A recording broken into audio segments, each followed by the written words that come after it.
I just blowed in and I got them Dust Bowl blues. I just blowed in and I got them Dust Bowl blues. I just blowed in and I'll blow back out again.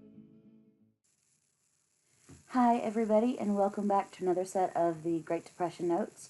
On our last lecture, we talked a lot about how FDR came along and everybody saw him as kind of the hero because he said he had this new deal for the common man.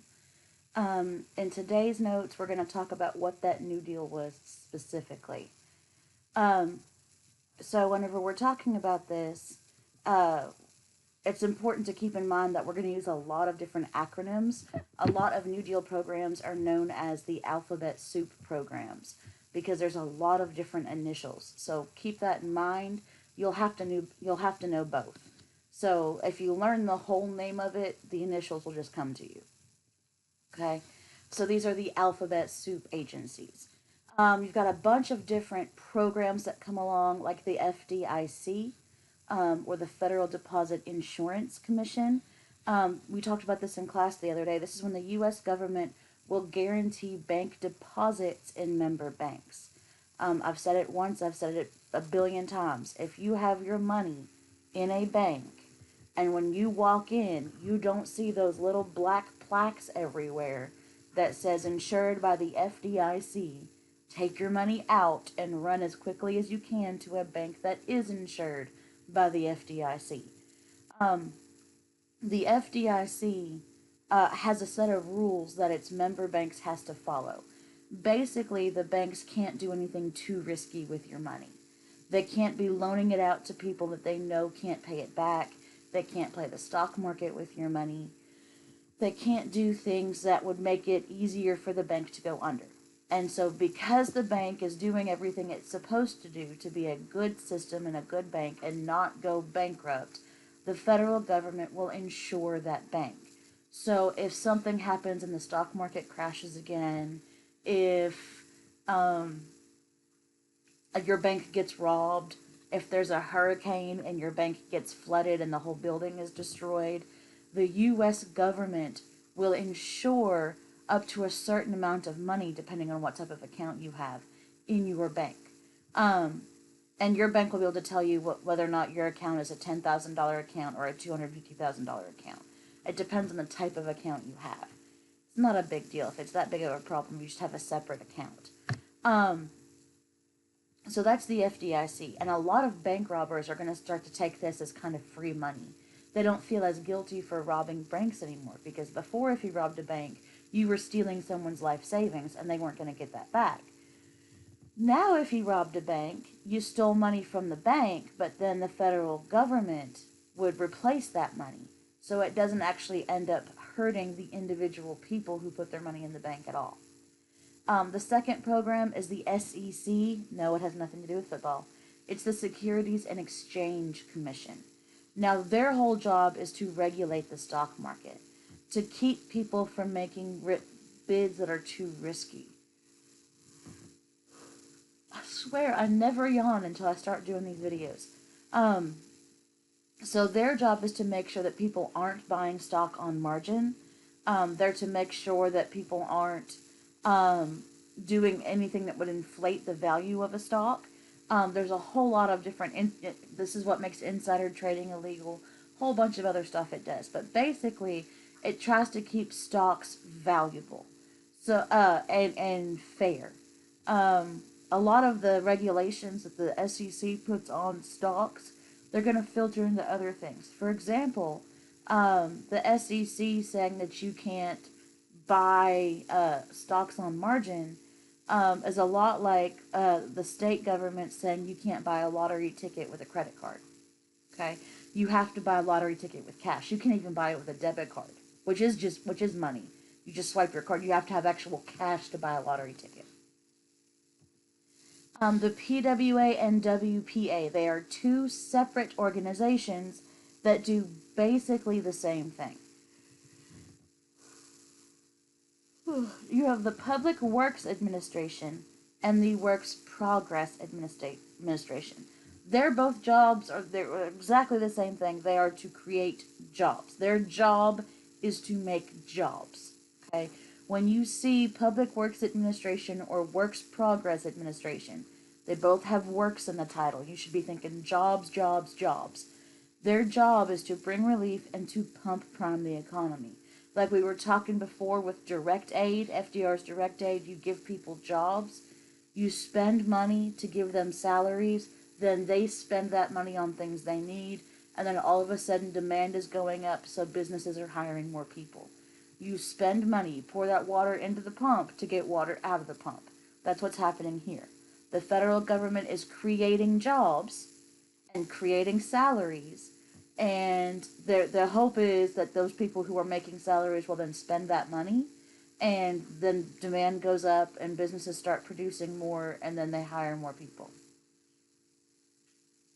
So this is some of the propaganda or the photos for it. The USA Work Program, the WPA, Work Promotes Confidence, Work Progress Administration, okay?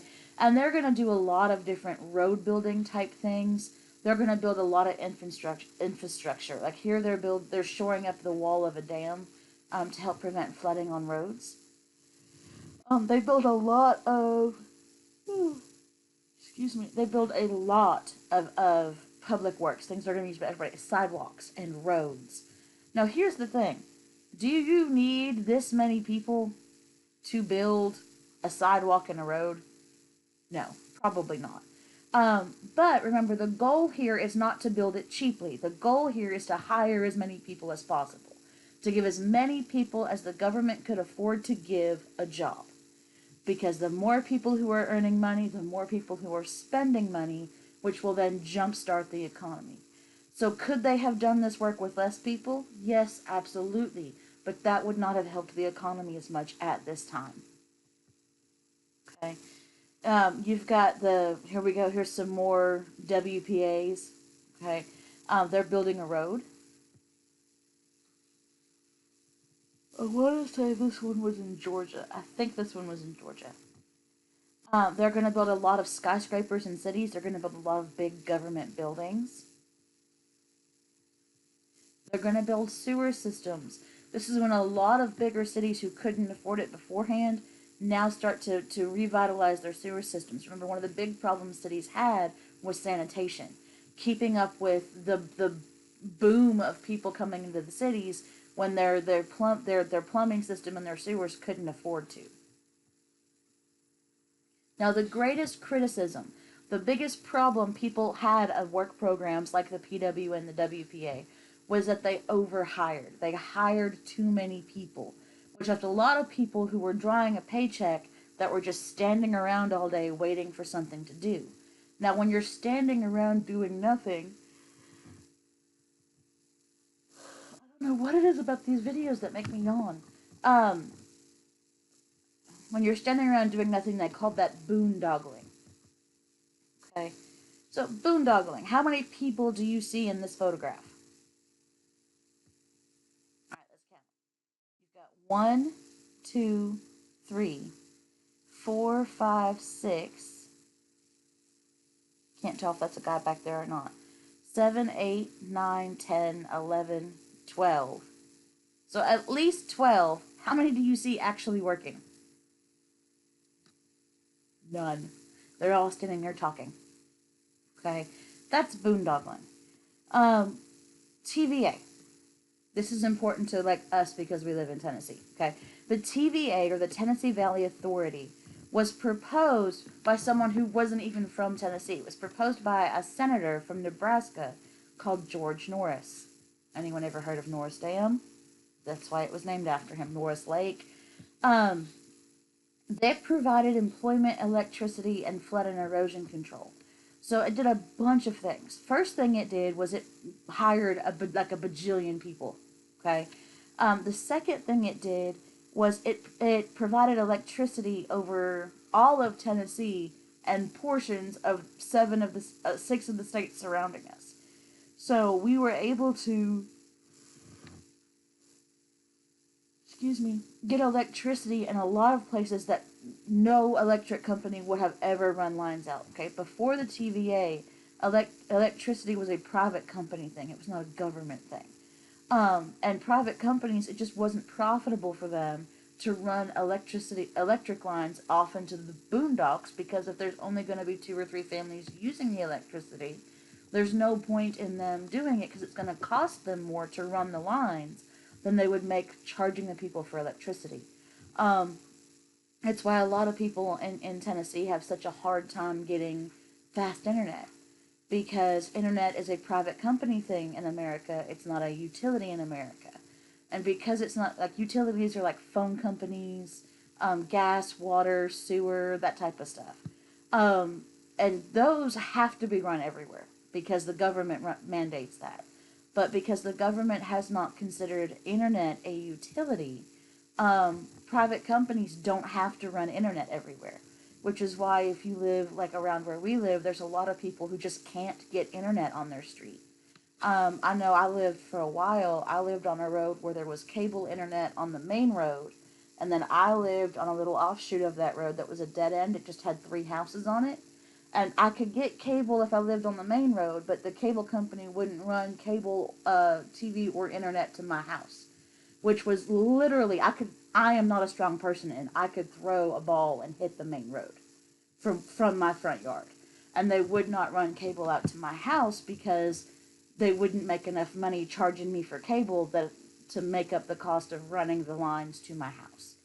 So that they wouldn't do it. Same thing happens with electricity. TVA is what changes that. TVA is a government organization that is now selling electricity, which means it's going to be able to provide electricity a lot cheaper, because remember, the goal here is to create jobs, not to make money. Okay? Also, it's going to provide flood control, because every year, just like the Nile in Egypt, every year you would have flooding on the Tennessee River and all of the other rivers going into it. So there would be seasonal flooding, which was good for some farmers and bad for others. We'll talk about that in a second. Now, they're going to end up overall building 25 dams stretching over a 7-state area. Okay? So when you look at the map, everything in that kind of tannish brown color, that is where the electricity to that area is provided by TVA. Okay?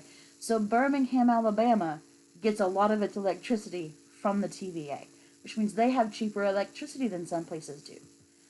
A lot of electricity in Tennessee is cheaper than you could get at most places, because TVA is government run. They can't run at a profit, which means they're supposed to make just enough money to pay all their employees and manufacture the electricity, and that is it. They're not supposed to make any more money than that. So that's a lot of people who work for TVA. They get a bonus check at the end of the year, because they start looking and realize, oh, we've made too much money, we have to get rid of it. So it goes to the workers and salaries. So this is George Norris right here. Okay, as FDR is signing the Tennessee Valley Authority into law. These are some men that are working on building one of the dams. I love how they timed it. They've got the explosion going off in the background. And, like, nobody here is distracted at all by the explosion. Like, that tells you how often they heard them, right? Nobody's even turning to look. So this is the building of one of the dams. And TVA wasn't just building the dams, it was also running the electrical lines to everywhere to make sure everybody had access to electricity. Now, there's 2 main criticisms of the TVA. The first one was that it was socialist, and it is. I know y'all hate the idea of socialism, but we have it, and a lot of it works for us. TVA is socialist. It is a government-owned utility, okay? Which means the government's owning it. And remember, they're not running it for a profit. The government is not trying to make money with this.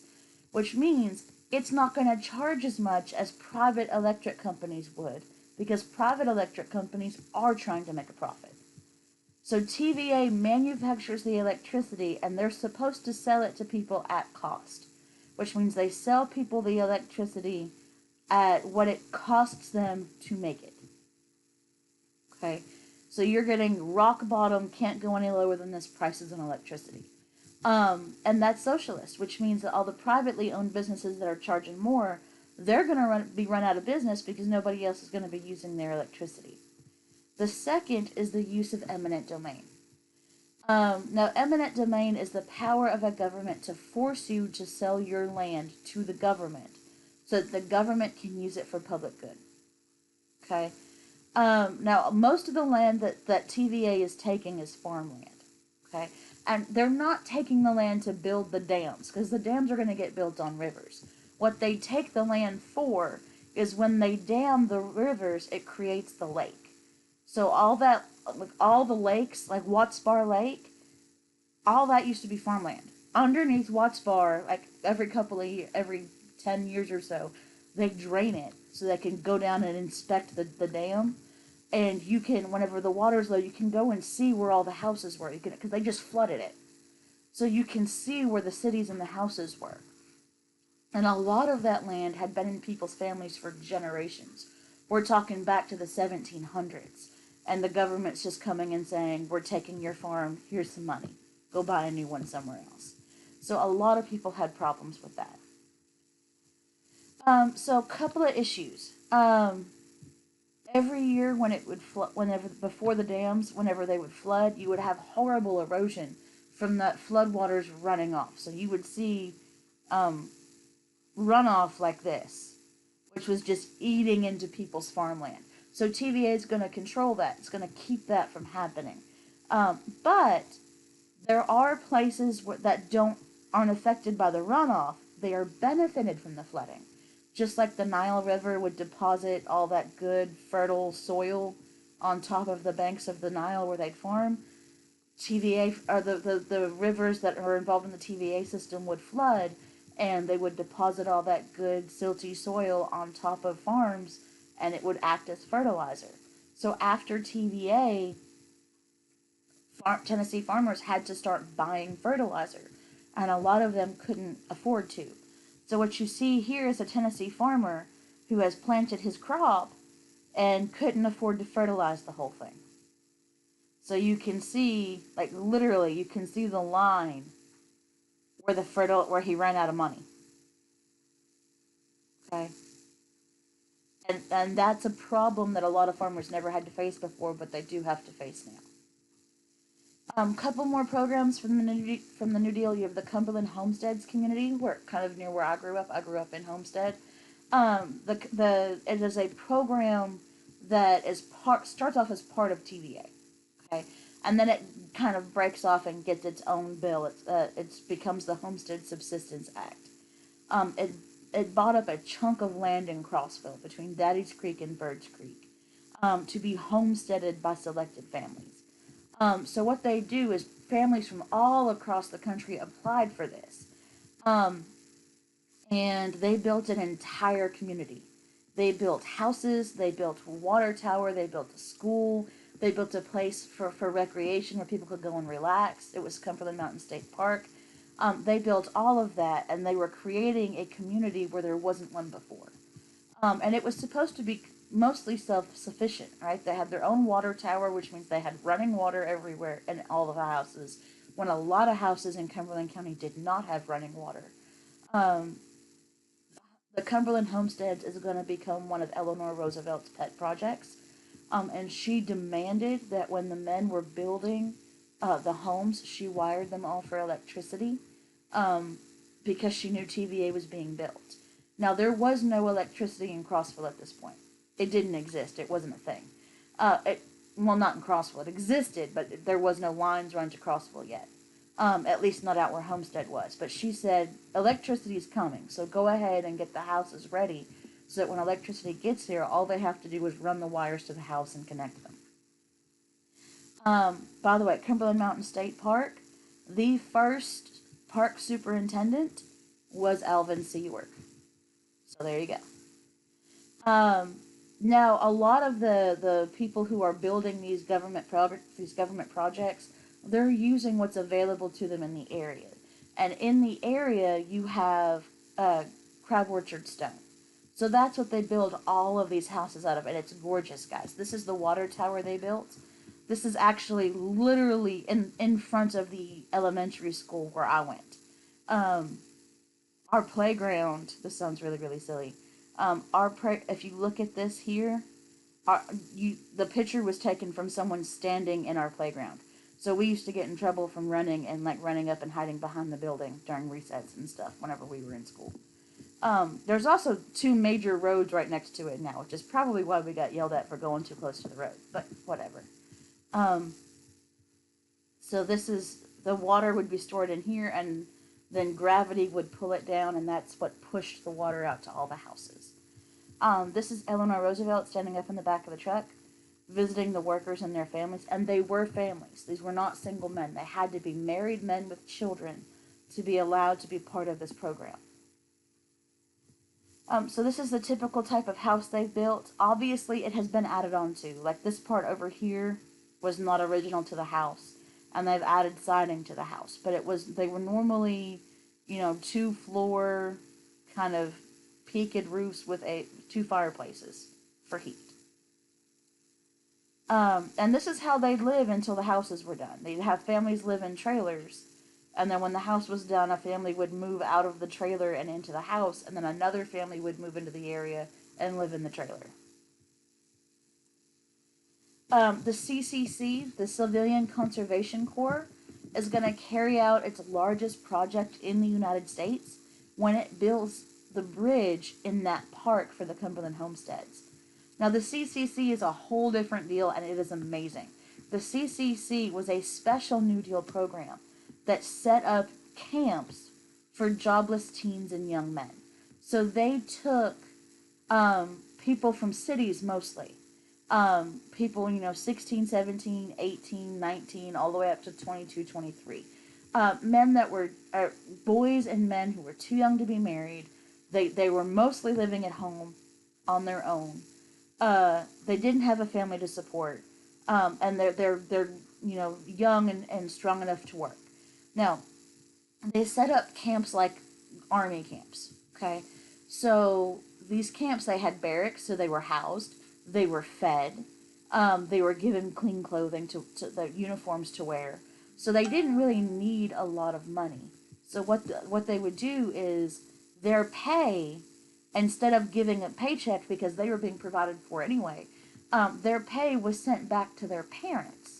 So their parents could use their pay to help support their siblings. So if you were, 17 years old and you had, little brothers and sisters and you got involved in the CCC, they did give you a stipend, a little bit of spending money for your salary, but most of your salary is going to be sent back home to your parents to help provide for your siblings. So this is a way that you're killing two birds with one stone, right? You have a job, you're provided for, and then the money you're earning is going to help your family. This is FDR visiting a CCC camp out west. Remember we talked about braces he wore? If you look really close at his legs here, you can see the braces coming down the side of his socks.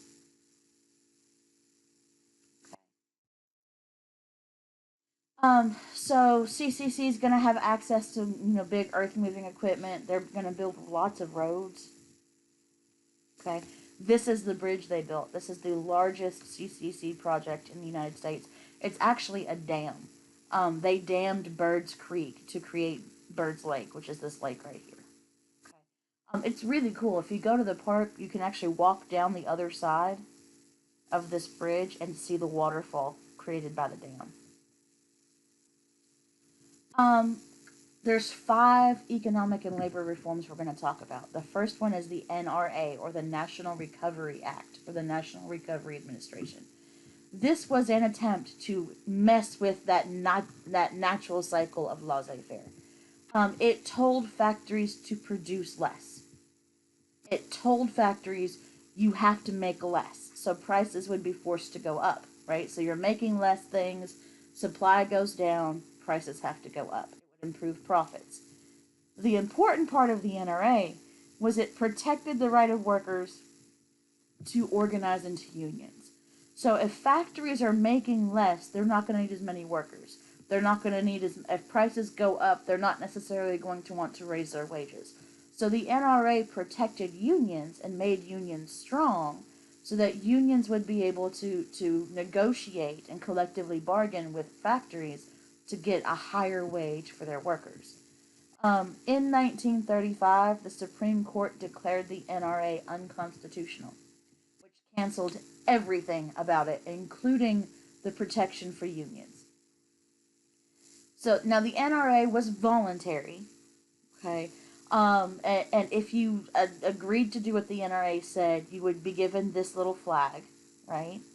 And you would lower your supply. You would create less. You would use less in order to drive prices up. They even held beauty contests. This is the swimsuit part of an NRA beauty contest, where they would stencil this onto the back of the women in their bathing suits. Okay.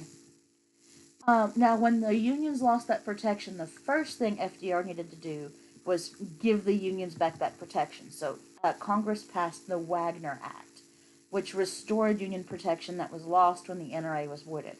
This gave unions legal status and the right to organize. Third, economic policy, and something you should all be grateful for today, is the Fair Labor Standards Act, which set the first minimum wage. Okay, first minimum wage back whenever it first started was 40 cents per hour, and the 40-hour maximum work week. Now, when we say the 40 hours is your maximum work week, does that mean you can't work more than 40 hours? No, of course not. People do it all the time. What that means is if you work more than 40 hours a week, they have to pay you overtime. The fourth thing is the sit-down strike. This was created by the CIO, or the Congress of Industrial Organizations. It was a union that was headed by John L. Lewis. Now, this is what's really interesting. Okay, once unions get the right to exist, they can go on strike, and the businesses cannot go to the governor and have the governor call in the National Guard to break up the strike, because unions are now legal. So this union was for unskilled workers, and it was open to black people. And because the AFL was only for skilled workers, it broke away. Okay, they're now together now. It's the AFL-CIO, but at the time they were two separates. Now the problem with unskilled workers is what? If unskilled workers go on strike, what happens? Usually, if unskilled workers go on strike, usually the businesses just hire more workers because it's not a special skill they have to do. So they have to find a way to go on strike and not be replaced. So they develop, it's called the sit-down strike. Okay, workers would go into work just like normal, right? They'd punch the clock like they were going into work, and they would stay in the factory at their workstation. And they just wouldn't work. They just stay there and do nothing. And they took up that physical space so that no non-union workers could be brought in. Okay? So they stayed that way so that the factories couldn't bring in other workers to take their places. It was used first against GM, or General Motors, and GM had to give in. GM negotiated a settlement. And this is how it worked. This is John Lewis. Okay? And they're supposed to be building these cars, these General Motors cars, and they're all on strike. So, like, these are the seats that are supposed to be put in the cars. They're just sitting in them, right? Reading, doing their thing. And it worked in shifts. So you would punch in, like you're going to work, and you would sit down in your spot and not move. And then the next set of the second shift people would come in. They'd punch in like they were going to work, and they'd just sit there and do nothing. Okay? And they just continued that way. And you can't be fired for this because it's a strike. Okay? It's a union strike, and you cannot be fired for being in a union anymore. Because of this. You can't be fired for being in a union because Congress outlawed those yellow dog contracts, those ironclad oaths. Remember, those were the contracts that factories used to force their employees to sign, saying that you could not be in a union and you would never be in a union, and if you were in a union, you could be fired. Congress outlawed that. That no company is allowed to tell you you cannot be in a union, which is why today most Walmarts, instead of allowing a union to form, they will just close the whole store. That's happened a couple of times where people in a Walmart tried to start a union and get a union going. Walmart can't fire them for trying to start a union because unions are legal. But it's not illegal to just close a store. So Walmarts would do that. They would just close the store, fire everybody who worked in it, and go to a town over and build a Walmart in that town. It works. So farmers. Situation for farmers in the 30s is going to be desperate. Since 1919, they were losing their farms at huge rates because banks were coming in and taking them. And it's going to be the worst in the Great Plains, especially in Oklahoma. They had had over 10 years of drought, and they didn't stop farming. So they're going over and over and over this dry dirt with tills twice a year, every year, and it basically cuts that topsoil into powder. And that powder, that dust, is going to be picked up by the winds and just carried everywhere. That's called the Dust Bowl. And farmers are going to be forced out of Oklahoma by the thousands. Now, most of them are going to go west. They're going to follow Route 66 west, and they're going to try to go and find work in California. Really good book. I suggest you read it. It's called The Grapes of Wrath by John Steinbeck. It's fiction, but it's a family of Okies, those people from Oklahoma, that are moving west to get out of the Dust Bowl. So this is the type of dust clouds, the dusters or the storms you'd see coming. Okay, that's not rain, that's dust. Okay, and it would just bury whatever wasn't, sheltered from the dust. People would wake up in their beds with dust in their beds with them. Okay, and the problem is you'd get things like this where the dust would mound up almost like snowdrifts. Tumbleweeds would hit barbed wire fences, and then the dust would stick in the tumbleweeds, and they'd create these mounds. And what cattle lived, could just walk over the fences. They could just walk up the dune and over the fence. So a lot of farmers and ranchers lost their cattle that way. A lot of people started driving down the road like this. You would drive like this not because you're stupid, okay? You would drive like this because if a dust storm hit out of nowhere, you wouldn't be able to see where you were going. So if you drove like this with one wheel on and one wheel off, you knew you were going in the right direction as long as your car stayed like this. And if your car suddenly did that, you knew you had veered off because now both wheels were level. So you'd go back to where your wheels were like this. Or if your car suddenly did this, you knew you had veered off and you had to go back up. Kids were taught to walk home from school with one foot on the road and one foot off the road. It wasn't always that high, but you could feel what's paved and what's not under your feet. So that's how they were taught to get home. This is a migrant mother's shack.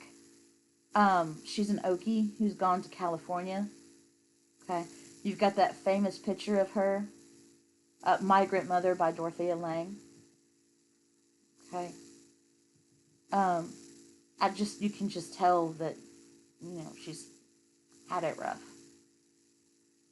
And then here's the cover of The Grapes of Wrath. I really recommend you read it. At the very least, you should watch the book, or you should watch the movie. Alright, so you've got the AAA, the Agricultural Adjustment Act. It limited farm production to force prices up. Basically, it did the same as the NRA did for factories, only this did it for farms. So basically, the AAA would pay farmers a subsidy, or a cash payment, to not grow things. Which meant that crops and produce were destroyed, animals were slaughtered and left to rot, in order to limit the supply that went to market. So if you limit the supply, prices go up. This is going to be one of FDR's most controversial programs, because they are literally destroying food at a time when people are starving.